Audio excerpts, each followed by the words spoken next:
உலகின் ஒளி நானே.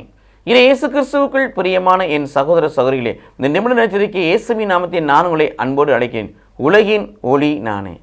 ஏனென்றால் 1 கொரிந்தியர் 13:10 பிரகாரம் நிறைவானது வருகின்ற பொழுது குறைவானது மறைந்து போகின்ற வார்த்தைக்கு ஏற்ப இயேசு கிறிஸ்து வருகின்ற பொழுது, இயேசு கிறிஸ்து வார்த்தை வருகின்ற பொழுது, இயேசு கிறிஸ்து வல்லமை வருகின்ற பொழுது, இயேசு கிறிஸ்து மகிமை வருகின்ற பொழுது, இயேசு கிறிஸ்து ஆற்றல் வருகின்ற பொழுது, இயேசு கிறிஸ்து அற்புதமும் மன்னிப்பும் அதிசயம் வருகின்ற பொழுது குறைவெல்லாம் மறைந்து போகிறது. பாவம் என்னும் இருள் கடந்து போகிறது, சாபம் என்னும் இருள் கடந்து போகிறது, அடிமை என்னும் இருள் கடந்து போகிறது, சிறையிருப்பு என்னும் இருள் கடந்து போகிறது, அறியாமை என்னும் இருள் கடந்து போகிறது,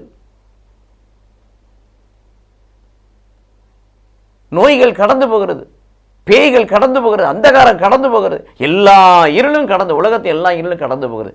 நிறைவான இயேசு கிறிஸ்து வார்த்தையின் வடிவாய் ஆவியின் வழியாய் வருகின்ற பொழுது, ஆக நிறைவானது வருகின்ற பொழுது குறைவானது மறைந்து போகும். ஆக இயேசு கிறிஸ்துவே நிறைவானவர், இயேசு கிறிஸ்துவின் வார்த்தையே நிறைவானது. ஆகவே தான் இயேசு கிறிஸ்து தன்னை குறித்து சொன்னார், நானே உலகின் ஒளி. அந்த உலகின் ஒளியாக இயேசுவை நாம் பின்தொடர்ந்தோம் என்று சொன்னால் நாமும் இருளில் நடக்க மாட்டோம், உயிரின் ஒளியை கொண்டிருப்போம். கடவுள் நம்மை ஆசீர்வதிப்பாராக. ஆமேன்.